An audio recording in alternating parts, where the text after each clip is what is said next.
माणसाला पित्त होण्याची अनेक कारणं आहेत.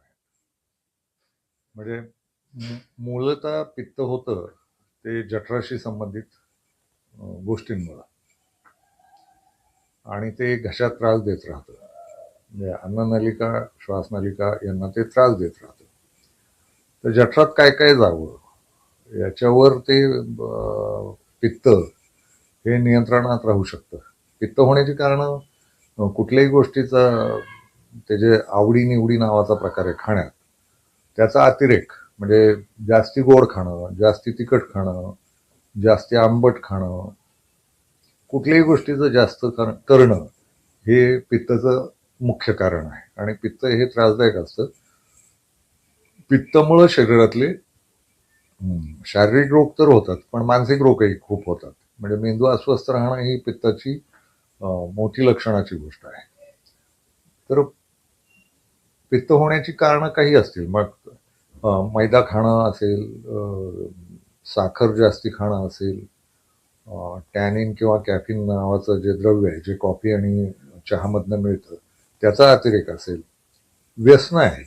व्यसनं पित्त वाढवतातच. व्यसनं कुठल्याही प्रकारची, मग ती अफू, गांजा, दारू, सिगारेट, तंबाखू हे आहे. यातनंही पित्त वाढतं, कारण हे पुन्हा सगळं जठरात जातं, पोचतं अन्ननलिकेद्वारे. आणि मिश्री लावणं, मिश्र्या लावणं एक प्रकार आहे. तंबाखू खाणं, याचा रस पोटात जातो आणि पित्त होतं. दारू पण अतिरेकी आहे. अल्कोहोल हे जास्ती वाईट आहे. म्हणजे फळांचे रस हे फार चांगले आहेत, पण फळांची जेव्हा दारू केली जाते, अन्नाची जेव्हा दारू केली जाते, तेव्हा ते पित्ताला कारक ठरतं आणि पित्त तुमचं आयुष्य नासून टाकतं. पित्त ही इतकी खतरनाक गोष्ट आहे की ती अनेक गोष्टी जन्माला घालते. अनेक रोग, मोठमोठे रोग आणि छोटे छोटे आजार, हे सगळं पित्त जन्माला घालतं. हे आहेच आहे. आणि पित्त होऊ नयेचं एकमेव औषध आहे, चांगलं औषध आहे, ते म्हणजे लाळ.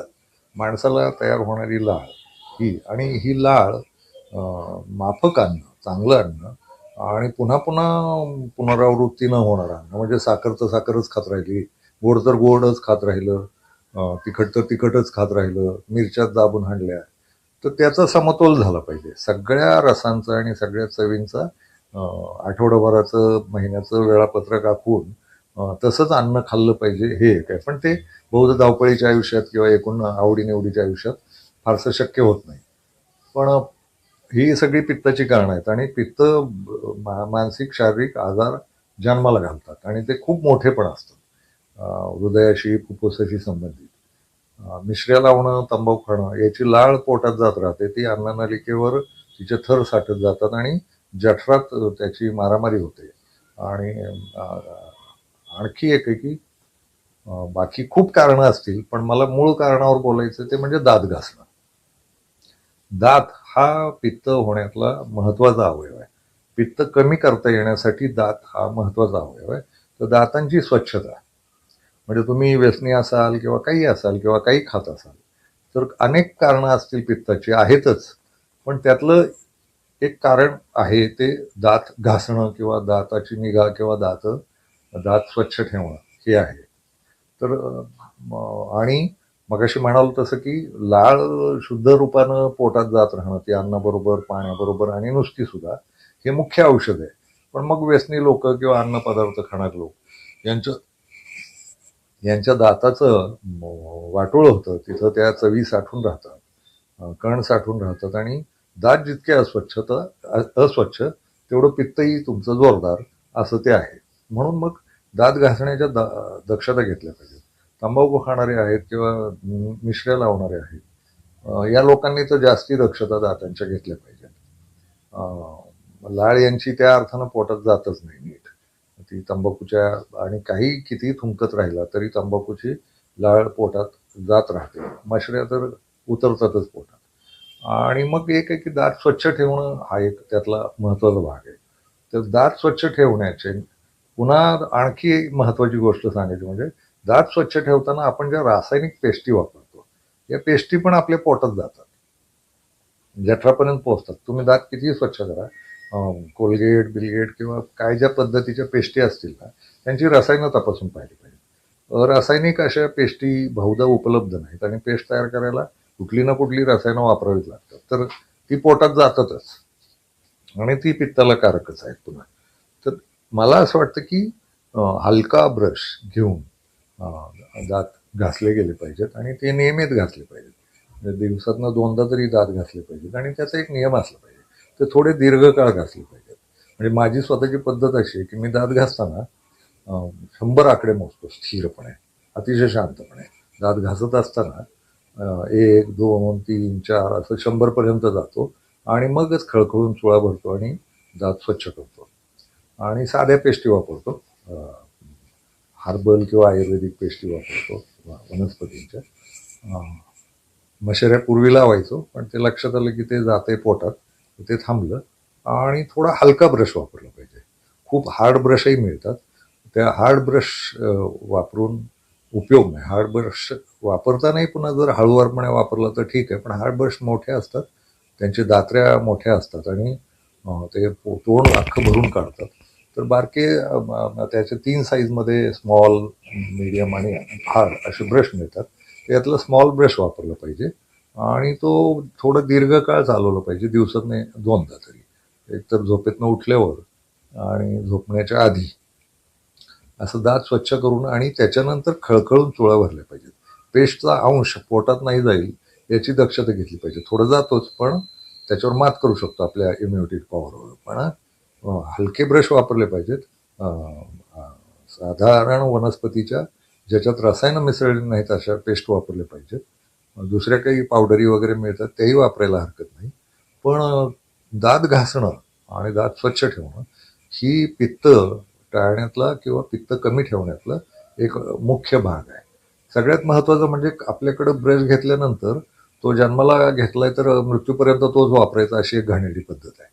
तर ते एक टाळलं पाहिजे. ब्रश साधारणपणे 1-2 महिन्याला बदललाच पाहिजे. तो स्मॉल वापरावा, हलक्या हातांनी वापरावा. दात खसा खसा खसा घासणारे लोक आहे, म्हणजे ते काही झालं तर दातावर अत्याचारच करायचं आणि काही झालं तरी पांढरेच करायचे. तर दात पांढरे करण्याच्या नादाखाली आपण ते खूप घासत राहतो आणि त्याच्या दात्र्या जेव्हा वाकड्या होतात ना, त्या पुन्हा पित्ताला त्रासदायक आहे, त्या हिरड्यांना त्रासदायक आहेत, दातांना त्रासदायक आहेत. आणि जसं वय वाढेल ना तसतसे दातांमध्ये फटी पडायला लागतात आणि दातांमध्ये कण अडकायला लागतात. ते कितीही ब्रशिंग केलं तरी नाही. तर दात नीटपणे स्वच्छ करणं हा त्यातला एक महत्त्वाचा भाग आहे पित्त टाळण्याचा. आणि ब्रश बदलत राहिले पाहिजेत दर 2 महिन्याला. ते हलके स्मॉल ब्रश स्वस्तात मिळतात ते, आणि त्यांच्या दात्र्या थोड्या वाकड्या व्हायला लागल्या की त्याला निवृत्त केलं पाहिजे. ते बाळगत बसण्यात माझा आवडता ब्रश वगैरे असलं काही नाही, आवडता रंग असलं काही करत बसू नये. ब्रश घ्यावा आणि त्यानं दात नीटपैकी स्वच्छ करावेत आणि दात स्वच्छ झाल्यानंतर गुळण्या नीट कराव्यात. आणि सगळ्यात महत्त्वाचं, ब्रशिंग करताना किंवा दात स्वच्छ करताना आपल्या जिभेवर जो थर साठलेला असतो असा मळाचा किंवा उरलेल्याचा, लाळेतल्या घाणीचा किंवा अन्नाच्या उरलेल्या घाणीचा, तर पूर्वी पद्धत होती, आता ते दिसत नाही फारसं. पूर्वी एक आकडी मिळायची, जीभ स्वच्छ करायची आणि आमचे वडीलधारे दात स्वच्छ करताना अशी ती याच्यावरनं जिभेवरनं फिरवायचे आणि त्यातली घाण काढायचे तोंड स्वच्छ करताना. त्यामुळे त्या पिढ्यांना फार पित्त होताना दिसायचं नाही. तंबाखू हे रेग्युलर व्यसन आहे आपल्या सगळ्या समाजातलं. शेतकरी, कारागीर किंवा कष्टकरी लोक आहेत ते तंबाखू खात होते, पण ते पूर्वी ते दात जीभ स्वच्छ करायचे. तर ती ब्रशनं, हलक्या ब्रशनं स्वच्छता करता येते. आणि आणखी एक सूचना करायची म्हणजे मान वर करून घशात, गळ्यात पाणी घेऊन गरगरा करणं म्हणतात, करणं आणि ती ओकून टाकणं.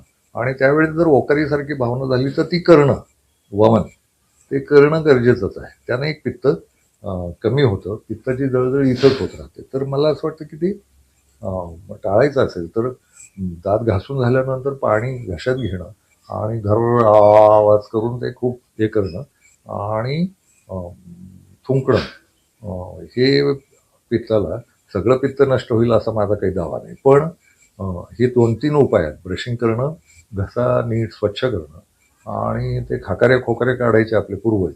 आता ते कदाचित लाजेकाजेनं काढत नाही आपण आणि पित्ताचा त्रास करून घेतो. पण घसा नीट स्वच्छ करणं तोंडात धुताना रात्री आणि सकाळी सुद्धा हा त्यातला महत्त्वाचा इलाज आहे. आणि फार घशावर ताण नाही येईल अशा रीतीनं ते करता येतं. तर ते करायला हवं. ते केलं तर पित्त हे किमान नियंत्रणात राहील आणि पित्त नियंत्रणात राहिलं तर आरोग्य नियंत्रणात राहील. आजार होणार नाहीत फारसे. हे एवढं सुचवायचं होतं.